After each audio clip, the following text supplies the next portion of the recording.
फिर स्टूडेंट्स मैं आज आपको बताऊंगा क्लास 9th का मैथमेटिक्स का जो कि आपका सैम्पल क्वेश्चन पेपर है, यानी मैथमेटिक्स का मॉडल क्वेश्चन पेपर है। आज ही क्लास 9th वालों के लिए सभी मॉडल क्वेश्चन पेपर्स लॉन्च कर दिए हैं। तो इस वीडियो में आपको बताऊंगा सेट फर्स्ट, यानी कि सेट फर्स्ट होगा आपका मैथमेटिक्स का सैम्पल क्वेश्चन पेपर होगा जो कि क्लास 9th का होगा। शुरू करते हैं आज का अपना वीडियो। यह वीडियो क्या कहना चाहता है फ्रेंड्स, इस वीडियो को शुरू से लेकर लास्ट तक जरूर देखें, क्योंकि इस वीडियो में आपको बताऊंगा क्लास 9th का मैथमेटिक्स का model question paper fully solution के साथ, इसलिए आप बने रहिए। अगर आप क्लास 9th में हैं तो इस वीडियो को लास्ट तक जरूर देखें। शुरू करते हैं आज का अपना वीडियो शुरू करने से पहले, यानी कि मैथमेटिक्स का सैम्पल क्वेश्चन पेपर शुरू करने से पहले आपको कुछ इंपॉर्टेंट टॉपिक्स ट्रिक्स बता रहा हूं, जिसे फॉलो कर आप बहुत अच्छे मार्क्स पा सकते हैं। तो इस वीडियो में बताने वाला हूं आपको सेट फर्स्ट, जो कि आपका मैथमेटिक्स का होगा, क्लास 9th का होगा। सामान्य निर्देश यानी कि जनरल इंट्रोडक्शन आप पढ़ लीजिए। यह क्या कहना चाहता है, तो पहला इंट्रोडक्शन क्या कहना चाहता है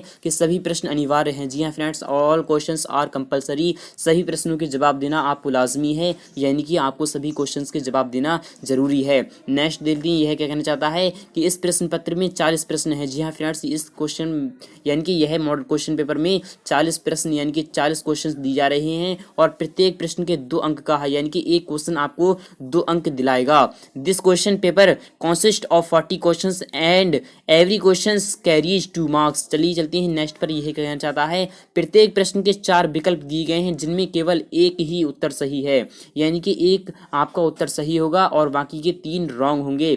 उत्तर पात्रक में उपयुक्त गोले को काला करके सही उत्तर को इंगित कीजिए। जी हाँ फ्रेंड्स, आपको जो आपको OMR शीट दी जाएगी, आपको उसमें भरना है जो आपका मॉडल क्वेश्चन पेपर, यानी कि यहाँ शुरू हो रहा है। अगर आपको 4 ऑप्शन दिया रहे होंगे, आपको चुनना है करेक्ट ऑप्शन, उसी को आपको उस गोली को फुल तैयारी से, यानी कि फुल अच्छी तरीके से उसको भर देना है।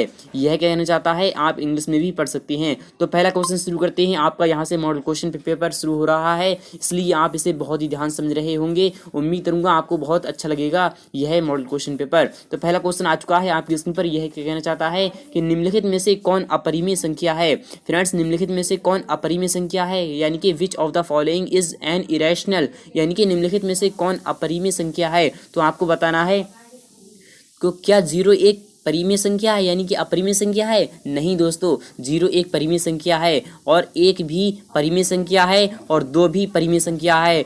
बट यहाँ पर √2 यानी कि √2 जो है तो वह एक अपरिमेय संख्या है, क्योंकि यह कैरी के अंदर है, यानी कि आपका वर्गमूल के वर्ग के अंदर है। इसका जवाब होगा आपका यहाँ पर ऑप्शन नंबर डी, बिल्कुल करेक्ट हो जाएगा। अब चलते हैं क्वेश्चन नंबर 2 की तरफ, जो कि आपके सामने आ चुका है आपकी स्क्रीन पर। यह क्वेश्चन क्या कहना चाहता है, इससे आपको बहुत ही विस्तार से समझना है। यह क्या कहना चाहता है, निम्नलिखित में से कौन परिमेय संख्या है, यानी कि which of the following is rational, यानी कि निम्न में से कौन एक परिमेय संख्या है। मैंने अभी अभी आपको बताया है कि 0 एक परिमेय संख्या है। फ्रेंड्स, 0 एक परिमेय संख्या है। जी हाँ फ्रेंड्स, 0 एक परिमेय संख्या है और √2 यह एक अपरिमेय संख्या है, मैंने अभी अभी आपको बताया है। और पाई भी एक अपरिमेय संख्या होता है, बट पाई की वैल्यू जो होती है 22/7 वह एक परिमेय संख्या होती है और इनमें से कोई नहीं। यह जवाब बिल्कुल इनकरेक्ट होगा, बल्कि इसका सही जवाब होगा आपका ऑप्शन नंबर फर्स्ट, यानी कि 0 एक परिमेय संख्या है। अब चलते हैं नेक्स्ट पर, यानी कि क्वेश्चन नंबर 3, जो कि आपके सामने आ चुका है आपके स्क्रीन पर। यह क्वेश्चन का जवाब क्या होगा कि 0.6 बार बराबर है इज इक्वल टू, यानी कि 0.6 बार इज इक्वल टू, यानी कि ये इसका सही जवाब क्या होगा, 0.6 बराबर क्या होगा। आपको इसका सही जवाब देना है, तो मैं आपको बता रहा हूं इस क्वेश्चन का जवाब सही क्या होगा। तो आपका इस क्वेश्चन का जवाब होगा आपका 6/10। जी हाँ फ्रेंड्स, 6/10 होगा इसका सही जवाब। जी हाँ फ्रेंड्स, इसका सही जवाब यही होगा, इसलिए आप क्वेश्चन नंबर सी यहाँ पर बिल्कुल करेक्ट हो जाएगा। अब चलते हैं नेक्स्ट पर, यानी क्वेश्चन नंबर 4, जो कि आपके सामने आ चुका है आपके स्क्रीन पर। क्वेश्चन नंबर 4, इसे आपको विस्तार समझना है। यह क्या कहना चाहता है, 64 दी पावर 1/2 यानी कि हाफ पावर है का मान द वैल्यू ऑफ 64 1/2 इज, इसका सही जवाब क्या होगा, यानी कि 64 को आपको कुछ भी नहीं करना है, 64 लिखना है और इसकी पावर 1/2 है, 1/2 है, तो इसका कुछ भी मत कीजिए, 1/2 लिख दीजिए बस, 1/2 यानी कि इसका हाफ है, यानी कि हाफ है। तो फ्रेंड इसका सही जवाब क्या होगा, यानी कि यह कैरी के अंदर है। जी हाँ फ्रेंड्स, कैरी के अंदर है। कोई भी यही होती है, यानी कि कोई भी संख्या होती है, अगर उसकी पावर 1/2 यानी यानी कि हाफ दी जाती है, आधी दी जाती है, तो आप कुछ भी मत कीजिए, बस उसी का आप वर्गमूल निकाल लीजिए। तो 64 का वर्गमूल कितना होता है, तो वही होता है 8। आपका ऑप्शन नंबर 8 यहाँ पर यानी कि ऑप्शन नंबर डी आपका बिल्कुल करेक्ट हो जाएगा। अब चलते हैं नेक्स्ट पर यानी क्वेश्चन नंबर 5 जो कि आपके सामने आ चुका है आपकी स्क्रीन पर। क्वेश्चन नंबर 5 कि इनमें से कौन बहुपद नहीं है, यानी कि which one is not polynomial, यानी कि इनमें से इन सभी में से कौन सा एक बहुपद नहीं है, यानी कि कौन सा पॉलिनोमियल नहीं है। तो आपको चुनना है कौन सा ऑप्शन इसमें से करेक्ट होगा। मैं आपको बता रहा हूं इसका सही जवाब क्या होगा, यानी कि पॉलिनोमियल वह होता है जिसकी घात 2 हो। अगर 2 नहीं है यानी कि 1 है या फिर ज़्यादा है, तो फ्रेंड्स ज़्यादा वाला तो पॉलिनोमियल होता है, बट कम वाला यानी कि घात 1 वाला कभी भी पॉलिनोमियल नहीं होता। इससे आप असाधारण ट्रिक से समझ सकते हैं। तो इसका सही जवाब होगा आपका ऑप्शन नंबर बी, यानी कि y + 2/y is equal to polynomial, यानी कि यह पॉलिनोमियल नहीं है। अब चलते हैं क्वेश्चन नंबर 6 की तरफ जो कि आपके सामने आ चुका है आपके स्क्रीन पर कि बहुपद 5x³ + 4x² + 7x का घात है, यानी कि the degree of polynomial 5x³ + 4x² + 7x is, यानी कि इसका घात क्या है। तो सबसे ज्यादा वाली घात आप देखते हैं कि कौन सी सबसे ज्यादा घात है, तो यहाँ पर दी जा रही है 5x³, यानी कि 5x³ है तो उस पर घात सबसे ज्यादा है, यानी कि क्यूब, यानी कि 3 घात। जी हाँ फ्रेंड्स, 3 घात वाला आपका ऑप्शन नंबर सी यहाँ पर बिल्कुल करेक्ट हो जाएगा। अब चलते हैं क्वेश्चन नंबर 7 की तरफ जो कि आपके सामने आ चुका है आपकी स्क्रीन पर। इसे आपको बहुत ही विस्तार समझना है। यह क्या कहना चाहता है कि px = x - 5 के शून्यक हैं। फ्रेंड्स जो आपके सामने px दी जा रही है = x - 5 के शून्यक हैं, तो इसमें एक फॉर्मूला आता है कि px = यानी कि शून्यक निकालने के लिए px = 0 होता है। तो आपको पुट कर देना है यह वैल्यू, यानी कि x - 5, तो x - 5 = 0, तो x का मान आ जाएगा 5। जी हाँ फ्रेंड्स, x का मान 5 आ जाएगा, इसलिए आपको क्वेश्चन नंबर ए यहाँ पर बिल्कुल करेक्ट हो जाएगा। अब चलते हैं क्वेश्चन नंबर 8 देख लेते हैं जो कि आपके सामने आ चुका है आपके स्क्रीन पर। ये रहा आपके स्क्रीन पर क्वेश्चन नंबर 8, ये रहा आपके स्क्रीन पर कि x + 1 से 3x³ + x - 1 को भाग देने पर शेषफल प्राप्त होगा। फ्रेंड इसको हम फुली सॉल्यूशन कर लेते हैं। यहाँ पर हम लिखते हैं x + 1 और यहाँ पर लिखते हैं हम 3x³ + x - 1, इसे हम भाग करते हैं तो x को 3x² में चला जाएगा, यानी कि 3x² आ जाएगा यहाँ पर। तो 3x² हम यहाँ पर लिख लेते हैं 3x², तो 3x² x जा तो 3x³ आ जाएगा और यहाँ पर आ जाएगा प्लस में है तो 3x² आ जाएगा यहाँ पर। फ्रेंड इसको हम विस्तार समझ सकते हैं। अब चलते हैं नेक्स्ट पर, यानी कि इसका सही जवाब क्या होगा। तो इसका सही जवाब मैं आपको बता रहा हूँ डायरेक्टली, तो इसका सही जवाब होगा आपका ऑप्शन नंबर बी, यहाँ पर बिल्कुल करेक्ट हो जाएगा। अगर इसका फुली सॉल्यूशन देखना है तो डिस्क्रिप्शन में मैंने डाल रखा है, आप वहाँ से देख सकते हैं, क्योंकि यहाँ पर जगह बहुत कम है इसलिए मैं आपको विस्तार से नहीं बता सकता। इसका फुली सॉल्यूशन मैंने डिस्क्रिप्शन में डाल रखा है, आप वहाँ से देख सकते हैं।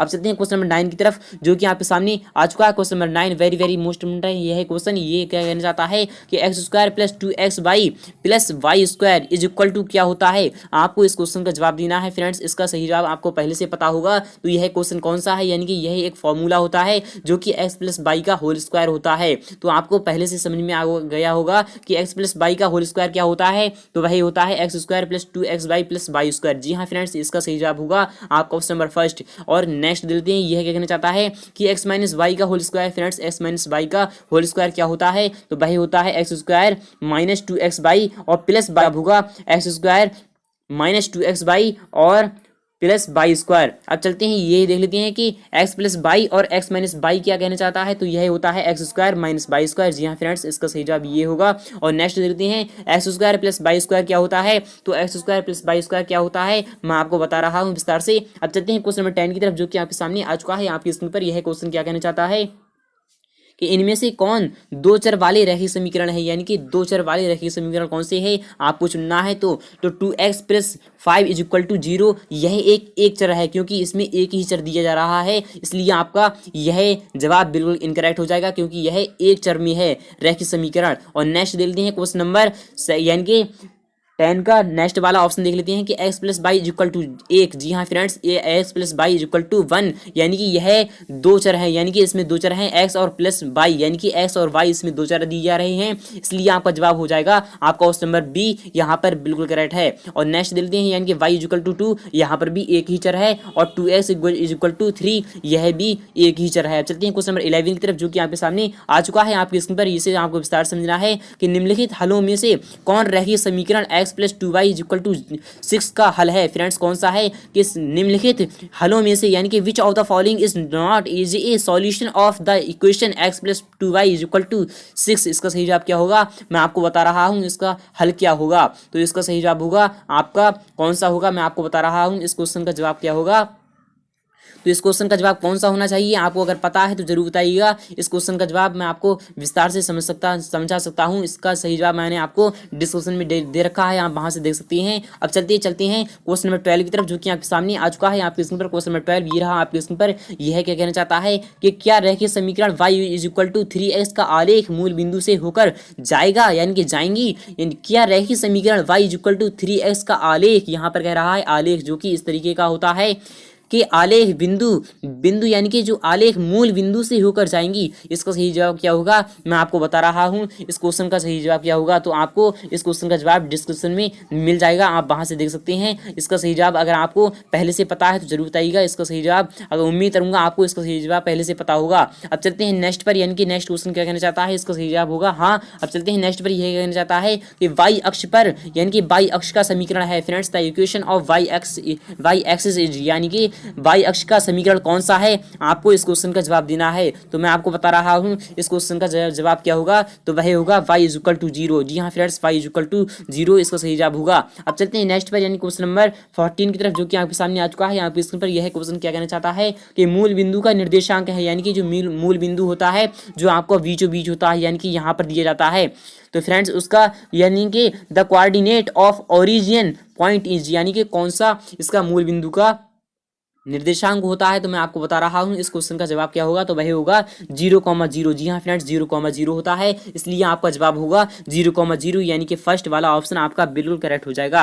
अब चलते हैं क्वेश्चन नंबर 15 की तरफ जो कि आपके सामने आ चुका है। आपके स्क्रीन पर यह क्वेश्चन क्या कहना चाहता है कि आकृति में बिंदु P का निर्देशांक है फ्रेंड्स। जो आपके सामने आकृति दी जा रही है इससे आप विस्तार समझ सकते हैं यह आकृति क्या कहना चाहती है, तो इसे आप विस्तार समझिए कि आकृति में बिंदु P का निर्देशांक है। तो फ्रेंड्स बिंदु P का निर्देशांक क्या है मैं आपको बता रहा हूं तो वह है 3,2। जी हाँ फ्रेंड्स यहाँ पर 3,2 यानी कि हमेशा x वाली अक्ष को पहले लेते हैं और y को बाद में लेते हैं, इसलिए x वाला पहला कह रहा है यानी कि x इज इक्वल टू यहाँ पर 3 है और y इज इक्वल टू 2 है, इसलिए आपका आ जाएगा x, y होता है तो 3,2। जी हाँ फ्रेंड्स आपका ऑप्शन नंबर ए यहाँ पर बिल्कुल करेक्ट हो जाएगा।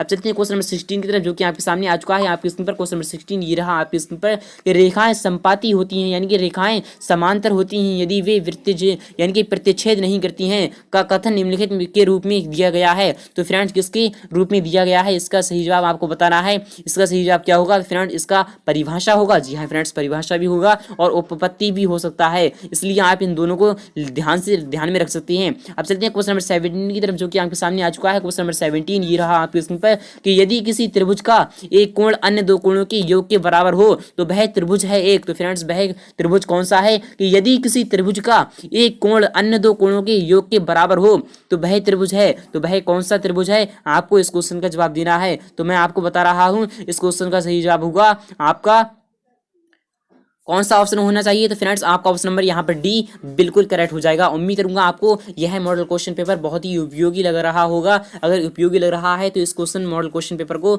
जरूर ही लाइक कीजिए, शेयर कर दीजिए अपने सभी फ्रेंड्स के पास ताकि वह भी इस मॉडल क्वेश्चन पेपर का लाभ उठा सकें। अब चलते हैं नेक्स्ट पर, यानी क्वेश्चन नंबर 18 की तरफ जो कि आपके सामने आ चुका है। आपके स्क्रीन पर यह क्वेश्चन क्या कहना चाहता है यानी कि आकृति, यानी कि क्वेश्चन नंबर 18 में भी आकृति दी जा रही है, उसे आप समझ सकते हैं। आकृति में POQ यानी कि POQ एक रेखा है, x का मान क्या है तो आपको बताना है x का मान, यानी कि जो आपके सामने यह आकृति दी जा रही है इसे आप विस्तार से समझ सकते हैं। तो इसमें आपको बताना है x का मान क्या होगा। तो फ्रेंड्स मैं आपको बता रहा हूं यहाँ पर क्या कहना चाहता है यह तो 4 + 4 कितनी होती हैं 4 + 4 होती हैं आपके 4 + 4 यहाँ पर होती हैं 8 और +3 यानी कि 8 3 होती हैं 11x। तो 11x = 180 डिग्री। जी हाँ फ्रेंड्स 180 डिग्री होता है, आप इस तरीके से निकाल सकते हैं। तो इसका सही जवाब क्या होगा 11 11 18 जा यानी कि 11 बन जा 11। तो फ्रेंड्स मैं आपको यहाँ पर निकाल के दिखा रहा हूँ, 7 में बचेगा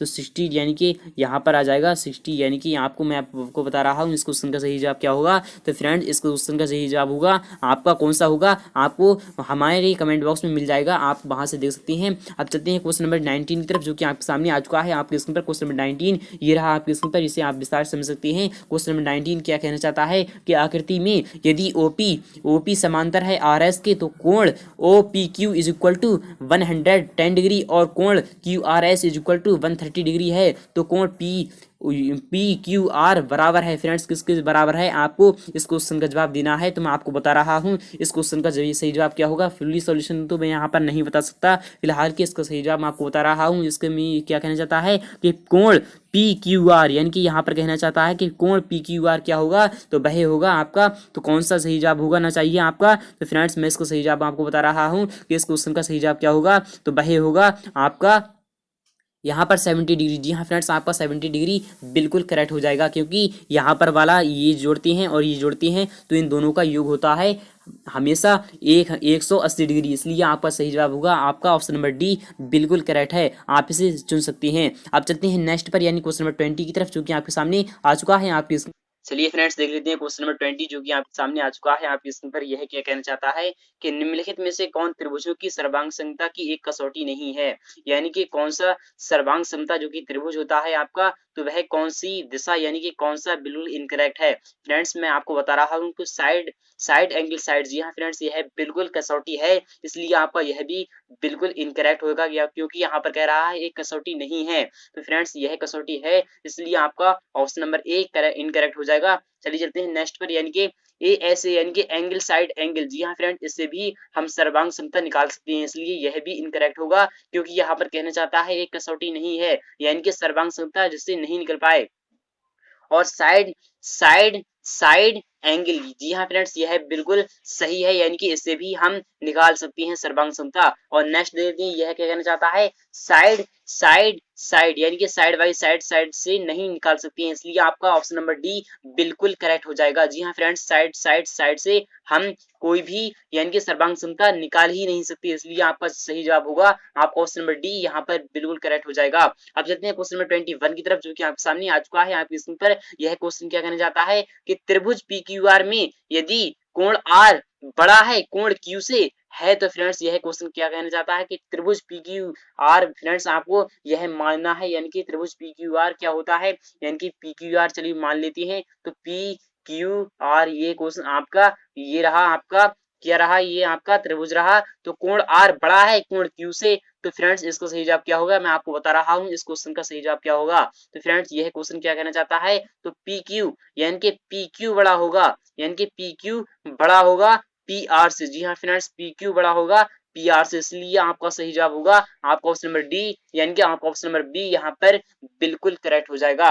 अब चलते हैं क्वेश्चन नंबर 22 की तरफ, जो कि आपके सामने आ चुका है आपकी स्क्रीन पर। यह क्वेश्चन क्या कहना चाहता है कि त्रिभुज एबीसी में बीसी इक्वल टू एबी और कोण बी इक्वल टू 80 डिग्री है, तब कोण ए बराबर क्या होगा, आपको इस क्वेश्चन का सही जवाब देना है, यानी कि त्रिभुज एबीसी आपके सामने आ चुका है, इसे आप विस्तार समझ सकती हैं। इस क्वेश्चन का जवाब मैं आपको विस्तार से समझाऊंगा, आपको इस क्वेश्चन का सही जवाब देना है। तो फ्रेंड इस क्वेश्चन का सही जवाब आपको हमारे कमेंट बॉक्स में अभी अभी लिखना है, तो इस क्वेश्चन का सही जवाब आपको खुद बताना है, मैं आपको इस क्वेश्चन का सही जवाब नेक्स्ट पार्ट में दूंगा। अब चलते हैं नेक्स्ट पर, यानी कि नेक्स्ट क्वेश्चन की तरफ, जो कि आपके सामने आ चुका है क्वेश्चन नंबर 23। ये रहा आपके स्क्रीन पर। यह क्वेश्चन क्या कहना चाहता है कि एक चतुर्भुज के तीन कोण 75 डिग्री और 90 डिग्री और 75 डिग्री है, तो इसका चौथा कोण कौन सा होगा। आपको इन सभी क्वेश्चन यानी कि सभी कोणों का मान कितना होता है, तो वही होता है 360 डिग्री, यानी कि 360 डिग्री होता है, तो इन तीनों को जोड़ लेते हैं तो 75 होती है 150, और 150 में हम जोड़ते हैं यानी कि 150 होती हैं, तो 150 में जोड़ते हैं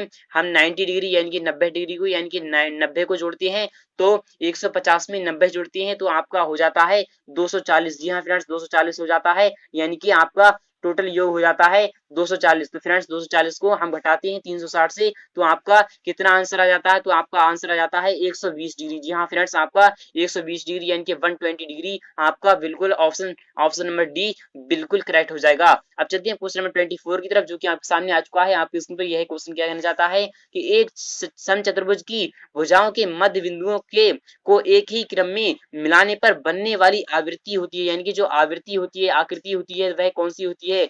एक समचतुर्भुज की भुजाओं के मध्य बिंदुओं को एक ही क्रम में मिलाने वाली एक आकृति होती है। फ्रेंड्स वह कौन सी आकृति होती है? आपको इस क्वेश्चन का सही जवाब हमारे कमेंट बॉक्स में जरूर बताना है। तो इसका सही जवाब क्या होगा मैं आपको बताऊंगा नेक्स्ट पार्ट में। अब चलते हैं क्वेश्चन नंबर 25 की तरफ। ये इस वीडियो का यानी कि इस मॉडल क्वेश्चन पेपर का लास्ट क्वेश्चन रखा गया है, फिर इसका नेक्स्ट पार्ट भी बताऊंगा मैं क्वेश्चन नंबर 26 से, इसलिए आप वह भी पार्ट देख लीजिए बहुत ध्यान से। अब चलते हैं क्वेश्चन नंबर 25 की तरफ। ये रहा आपके सामने कि एक त्रिभुज एबीसी की भुजाओं के मध्य बिंदु किसी भी एक शीर्ष को चौथा बिंदु लेकर एक समांतर चतुर्भुज बनाते हैं जिसका क्षेत्रफल बराबर होगा। फ्रेंड इस क्षेत्रफल किसका बराबर होगा? आपको इस क्वेश्चन का जवाब देना है। तो मैं आपको बता रहा हूं इस क्वेश्चन का सही जवाब क्या होगा, तो यह होगा आपका ऑप्शन नंबर ए यहाँ पर बिल्कुल करेक्ट होगा।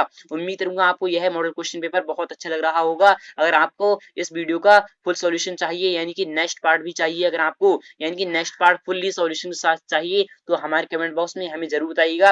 इसका फुल्ली सॉल्यूशन आपको मिल जाएगा शाम 7 बजे। मिलते हैं नेक्स्ट पार्ट में बहुत जल्द।